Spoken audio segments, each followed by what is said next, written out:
Hello everybody, mga kapuso! Ako po si Rocco Nasino. Hello, I'm Roger Cruz. Hi, ako po si Joey Bascon. Hi, Marcia Alimanya. And today, And I will play 7 random questions for ATM.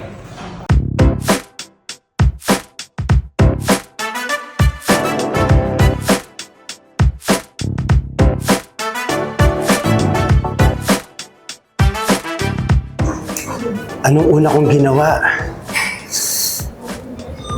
Umiyak? Umiyak ba ako noon? Parang umiyak yata ako first time. Bakit? Umiyak ako siya, excited, takot, at saka yung mostly takot kasi hindi ko alam kaya ko na ba, ready na ba ako maging tatay, yung kaya ako umiyak.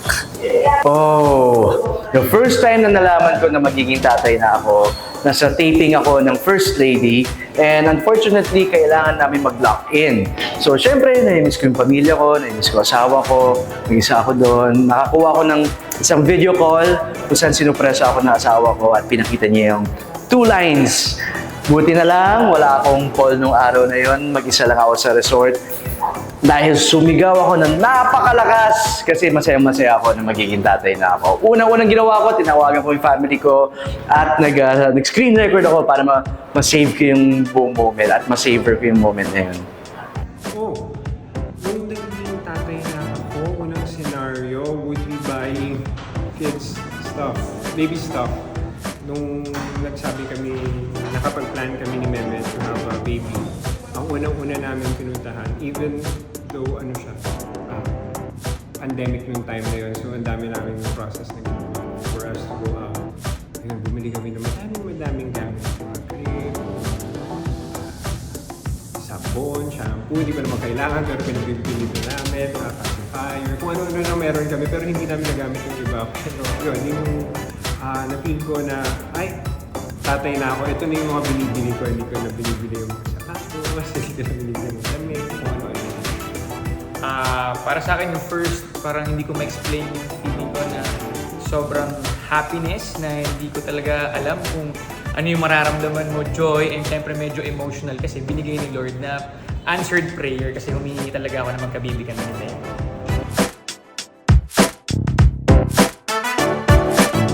Ng anak ko, 4 yun eh. So, feeling ko naman lahat sila nakuha nila yung iba't ibang traits ko. Yung hindi dapat nila nakuha from me. Yung hindi nila nakuha, pero sana gusto mo nung nakuha nila. Kasi nakikita ko, sa lahat ng anak ko, nakikita ko lahat yung mga traits ko, iba-iba na punta sa kanila. So, wala eh. Lahat sila nakuha nila. Iba't iba. May magaling sumayaw, meron namang magaling umarte, meron namang pasaway, may makulit. Ayun. Given a chance, actually, it's gonna be a must. Kahit hindi niya makuha yun, ituturo ko sa kanya yung pagiging resilient, hindi niya hahayaan na kahit ano ang makakapagharang sa kanya sa gusto niyang gawin. Kung anong mapunta sa isip niya, keso makapag-basketball or mag-focus sa studies, so supportahan ko yan. Tapos gagawin niyang lahat para makamit niya kahit anong gusto niyang ma-achieve sa buhay. Like me. Wow! Hard work, perseverance, at basically yung discipline of hard work, yun lang talaga yung gusto ko niyang matutunan or makuha niya from me. And for example, now gusto namin siya, siguro a year or 2, gusto namin siya ipasok into sports para matutunan niya na yung disiplina for training or having that drive for you to persevere dun sa gusto mo sa buhay. Parang nakuha naman ng anak ko na very energetic and very happy baby siya. Siguro yun yung gusto kong makuha niya kasi syempre ako talaga parang happy-go-lucky, very makulit pero alam mo yun, parang gusto ko lang ini-enjoy yung life. So nakuha naman yung Joaquin yun talagang iba yung energy niya at saka masayahing bata. Pagiging matampuhin, pagiging ano pa ba? Yun lang number 1 ko, yung matampuhin ako. Pag kasi nagtampo ako, matagal yun. Pag nagtampo ako, pero bihira naman ako magtampo, mahaba pa sa isa ako. Pero pag nagtampo ako, game over na. Parang gano'n. Ayaw ko makuha niya sa akin yung pagiging pikon. Hindi alala. Talaga? Oh, sige lang! Asarin niyo lang ako. Pero usually, tatawa-tawa ako pero usually mabilis ako mapikon. At hindi ko naman pinapakita yan. Pero it's something that's very funny na... Pero alam ko hindi siya tama. Hindi tama maging pikon kasi ang pikon lagi talo. Characteristic ko na ayoko makuha. Yung init ng ulo ko. Sana hindi niya makuha yung init ng ulo ko. Kasi medyo with work, alam niyo naman yan, being an actor, very open kami with our emotions. At syempre mabilis kami mag-switch on and off with our emotions. So minsan nadadala namin sa parang gusto ko sana hindi niya makuha sa akin yung init ng ulo. Kasi parang ngayon nakikita ko na parang nakukuha na niya yung init ng ulo ko. Pero hindi naman, baby pa naman. So I'm just happy na, ayun, I'm there, Meme is there to guide me. Siguro yung side ko na, yung personality ko na pikon. Yung parang pag meron akong hindi nakuha, may inis ako. Siguro yun yung sanang hindi makuha ni Joaquin. Favorite, kasi hindi sa akin nakatira yung 3 kong anak. So every weekend, yun ang pinaka-favorite time of the week ko. Every weekend kasama ko silang 4, magkakasama kami. We go out, have dinner, lunch, and out of town. Yun ang pinaka-favorite ko every weekend. Favorite father and child bonding is actually doing nothing. Yung tipong pinapanood ko lang siya, nakaupo lang ako, tapos naglalakad-lakad siya, ngingiti siya, tatawag siya. Tumatakbo nga tapos nagbabato siya na It's messy, but it's very fulfilling. Oh, mag-ama. Now, we play. Ini-introduce ko siya slowly into parang basketball, into sports, kung ano man yung gusto niyang gawin sa garden, sa house, or dun sa park. Si Meme kasi it's more of siya yung sa mga artworks, pagdodrawing, pagkukwento, mga reading books. So, yun yung naano for him now. Nung bata siya, mahilig kasi kami bago siya maglaro yung nakaupo lang kami sa bahay namin kasi merong para kami sa third floor namin. So nakita namin yung sunset, nandun lang kami nakatambay lang kami habang naglalambingan. Nag-workout kasi ako doon tapos sumasabay sa akin mag-workout. Tapos after, nakatambay lang kami, nakatingin lang kami sa sunset. Sweetest na ginawa ko sa dad, wala akong maalala, pero almost every week I make sure to spend quality time with them. Yun ang pinakasiguro yung time ko and effort, yun ang pinaka-sweetest ko na pwede ko maibigay sa mga bata.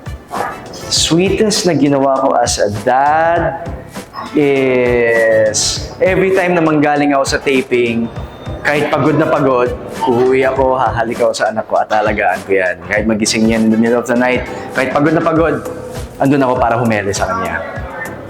Hindi ko alam actually kasi lagi akong hands-on with Meme and Guido. I prepare coffee for Meme every morning. I prepare the bed for her kapag matutulog siya. Pag kailangan niya ng kumot, nilalagyan ko siya ng kumot. Pag gusto niya ng massage. Yun, parang last night, tinuruan namin si Guido i-massage yung feet ni Meme. So, sabi niya, pag laki mo, pag si daddy, si papa, medyo nasa work, tapos pagod si mama, ito yung gagawin mo for mama. So, ayun, yung siguro yung mga sweet little moments namin. Kasi parang most of that time, lagi kami ganun sa isa't isa. Actually, hindi ko na mabilang, pero siguro, bago siya, simula nung baby pa lang siya, nasa tiyan pa lang siya ni Dayan, binabasahan ko na siya ng libro. Tapos, everyday kapag wala akong work, nilalabas ko siya, naglalaro kami. Tapos, bago matulog, naglalambingan kami. Bago ako umalis, naglalambingan kami. So, hindi ko masabi kung ano yung pinaka-sweetest. Pero siguro, yung pinaka-sweetest gesture siguro, before and after work, talagang may time ako para sa kanya. Ay, yung mga card na gawa lang nila.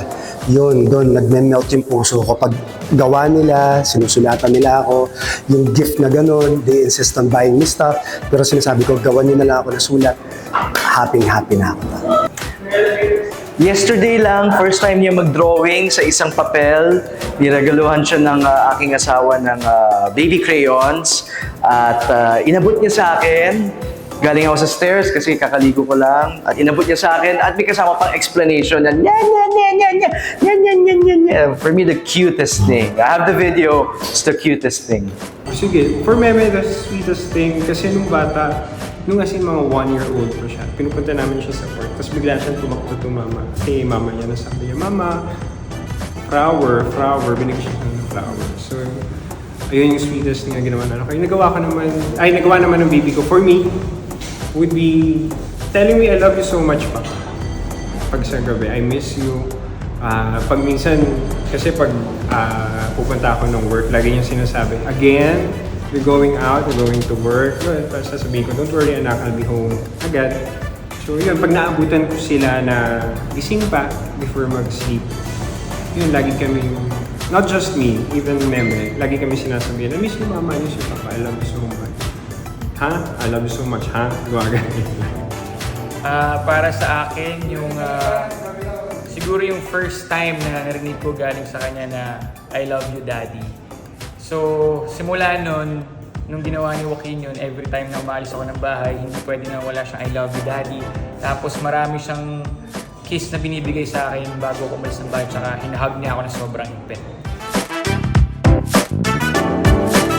So, yun, syempre, for my daughter, yun nga, mailakad ko siya sa altar, tapos sa mga anak ko naman lalaki. Sana maging maayos yung buhay nila. Yun lang ang winuwish ko hanggang pagtanda nila, wala na ako intindihan. Yung okay at stable sila lahat, yun lang matatahimik na ako. Dream ko as a father is to see my son and hopefully children in the future grow up to be happy, motivated for success, and napaka-importante, contented. Ang dream ko para sa anak ko, lumaki siya ng may respeto, pagmamahal sa magulang niya, sa lahat ng tao, hindi lang sa loob ng household, pero sa lahat na makikilala at makakasalumuha. More than the success, more than anything, I just want him to grow up na meron siyang respeto for everyone. And yun, yung success will just follow kapag ganun yung ugali. Yun yung dream ko for him. Siguro para sa akin, ako ang dream ko lang talaga as a dad, syempre gusto ko silang mapalaki ng maayos and matupad nila kung ano man yung pangarap na gusto nila, walang pressure kung anong gusto nilang job or kung anong gusto nila sa buhay. Basta ako, I'll be there for them every step of the way and basta kung saan sila masaya, supporta ako sila. Mga kapuso, maraming salamat po at ito po ulit si Joem Bascon. Ako po ulit si Archie Alimanya at maraming salamat. Ako po si Rocco Nasino. Thank you for watching ATM. Again, this is Roger Cruz.